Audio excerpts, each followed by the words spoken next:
मेरा सिर्फ एक ही डिमांड है कि जो काम करेगा वो रहेगा, जो काम करता है उसको तनख्वाह मिले, जो साजिशें करता है ना, मुझे वॉइस नोट सारे मिलते हैं कि मेयर साहब की ऐसी की तैसी करनी है, बहुत हो गया।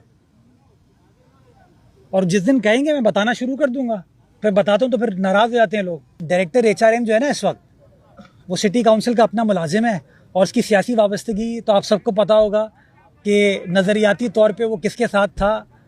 तो अगर मेरे आप कह रहे अभी भी है, तो अगर मेरे अंदर तासुब का अंसर होता ना तो शायद वो कुर्सी पर नहीं होता, लेकिन चूंकि वो काम करता है, वो बैठा हुआ है कुर्सी पे। पार्किंग प्लाजा पे किसी की नज़र ऑलरेडी है, आप जाइए वहाँ पे, वो गाड़ियाँ खड़ी हुई नज़र आएंगी। आप यकीन जाने, मैं कमिश्नर साहब गए थे वहाँ पे, गाड़ियाँ खड़ी हैं वहाँ पे, किसी को ठेके पे KDA ने दिया हुआ है।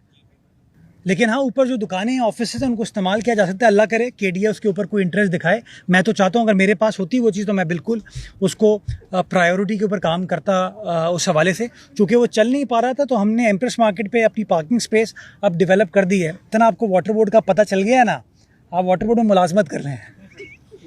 हाँ, क्योंकि सारे हल आपके पास है।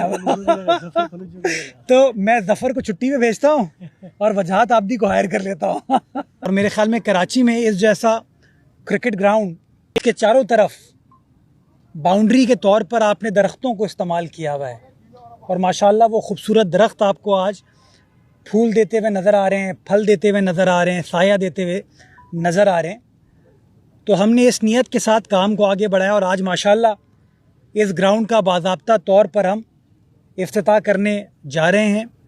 इस ग्राउंड को हमने कराची के एक अजीम बेटे, पाकिस्तान के माजी के लिटिल मास्टर जनाब हनीफ मोहम्मद साहब की याद में मंसूब किया है, और इस ग्राउंड का नाम हनीफ मोहम्मद क्रिकेट ग्राउंड होगा। और यहाँ पर नौजवान आके क्रिकेट भी खेल सकते हैं, यहाँ पर चाहें तो फुटबॉल भी खेली जा सकती है, और इर्द गिर्द बुज़ुर्ग या हमारी माएँ बहनें आके वॉक भी कर सकते हैं। बल्दिया उज़्मा कराची चाहती है कि इस तरह के बड़े पार्क जो हैं हमारे, वो वीकेंड पे फैमिलीज़ ओनली हो जाएं, क्योंकि बहुत सारी ख़वातीन, माएँ बहनें, बुज़ुर्ग ये शिकायत करते हैं कि जो पब्लिक स्पेसेस के ऊपर जब वो छुट्टी के रोज़ आते हैं तो उनको बड़ी दिक्कत का सामना करना पड़ता है। तो हम इखलाकी एतबार से भी, मुआशरती एतबार से इन चीज़ों को दुरुस्त करना चाहते हैं।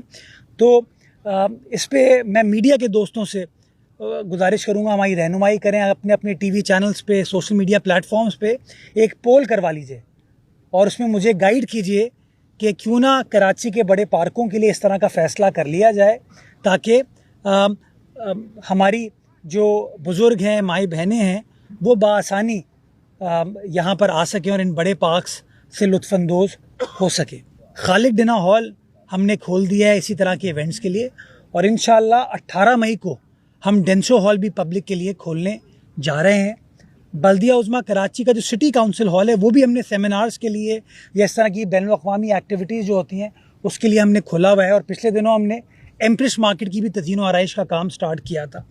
मैं आप TV चैनल्स के तवस्सुत से, सोशल मीडिया प्लेटफॉर्म्स के तवस्सुत से तमाम मौसीक़ार को, अपने शायर हज़रात को, वो कॉमेडियंस जो कॉमेडी करते हैं और उनको जगह ढूंढ रहे होते हैं परफॉर्म करने के लिए, जो लिखक हैं, लिखारी हैं, मुसन्निफ़ हैं, जो किताबें तहरीर करते हैं, तारीख़ के ऊपर हो, रोमांस के ऊपर हो, शेर व शायरी के ऊपर हो, उनको अपनी बुक लॉन्च के लिए कभी वो प्रेस क्लब जा रहे होते हैं, कभी किसी होटल जा रहे होते हैं, उनको भी मैं ये ऑफ़र करता हूँ कि बजाय इसके आप होटल जाएं, आप फ्रेयर हॉल में वो करें।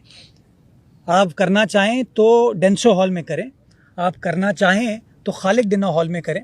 और इंशाल्लाह अभी जब एम्प्रेस मार्केट कंप्लीट हो जाएगी तो उसके अंदर भी एक हम इस तरह का स्पॉट क्रिएट करेंगे। जहांगीर पार्क का हमारा जो ओपन एयर थिएटर है, मैं परफॉर्मर्स को ये ऑफ़र करना चाहूँगा कि वो जहांगीर पार्क जो है वो KMC के पास आ चुका है, और KMC उस पब्लिक स्पेस को पब्लिक स्पिरिट में मेंटेन करना चाहती है। जो काम करेगा वो रहेगा, जो काम नहीं करेगा वो नहीं रहेगा।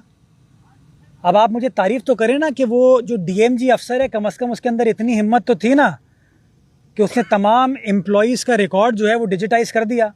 बल्दिया उज़्मा कराची जो है ना, उसको बने हुए सदी हो गई है, लेकिन आज तक लोगों ने हज़ारों मुलाजमतें तो दी हैं, लेकिन किसी ने ये गवारा नहीं किया कि उसमें जाली भर्तियां भी होती हैं। कभी किसी ने ये गवारा नहीं किया कि उन रिकॉर्ड को आप इलेक्ट्रॉनिकली मेंटेन कर लें ताकि खुर्द बुर्द ना हो पाए। तो कम अज़ कम पीपल्स पार्टी की इस इंतज़ामिया ने उन अफसरान की मदद से, क्योंकि वो अफसरान उस गोलमाल है में मुलविस नहीं थे, उन्होंने हिम्मत की, मेरा साथ दिया और आज माशाल्लाह हमने तमाम मुलाजमीन का रिकॉर्ड डिजिटाइज़ कर दिया है। मैं तो समझता हूँ कि कराची का जो नेशनल स्टेडियम है ना, उसका नाम जो है वो हनीफ मोहम्मद साहब के नाम से मंसूब होना चाहिए। तो अल्लाह ताला मुझे मौका देगा तो मैं इंशाल्लाह वो भी काम करूँगा। बाकी क्रिकेट एकेडमी जो है ना, वो पीसीबी के लेवल पे उसको टेकअप करने की ज़रूरत है और मैं इस बात से इत्तफ़ाक़ करता हूँ। शुएब मोहम्मद साहब से मैं राब्ते में रहता हूँ, उन्होंने भी इस ख्वाहिश का इज़हार किया कि वो अपने वालिद साहब से मंसूब एक क्रिकेट एकेडमी इस्टेब्लिश करना चाहेंगे। लेकिन जो लैंड पार्सल्स हमारे पास अवेलेबल है ना, वो शहर के बीच में इतने बड़े बड़े अब हैं नहीं। मेरा अपना मानना ये है कि बंच रोड एक तारीख़ी जगह है, उसकी इमारतें भी बड़ी शानदार हैं और उसका खाना भी बड़ा बेमिसाल है। तो एक ज़माने में वहाँ पर लोग जा नहीं पाते थे, तो हमने, जब मैं एडमिनिस्ट्रेटर था उस ज़माने में, ये सोच कर फूड स्ट्रीट इस्टेब्लिश की थी कि वहाँ का बिज़नेस भी बढ़ेगा और लोग बआसानी आ पाएंगे, और बहुत उससे बेहतरी आई। लोगों ने बंच रोड का रुख किया और वहाँ के बिज़नेस में बड़ा इजाफा हुआ। हालांकि मेरा अपना कोई बिज़नेस नहीं था वहाँ पे, मेरा कोई रेस्टोरेंट नहीं था, मेरा बिज़नेस खाना था वहाँ जाके, और खाना वो वाला नहीं।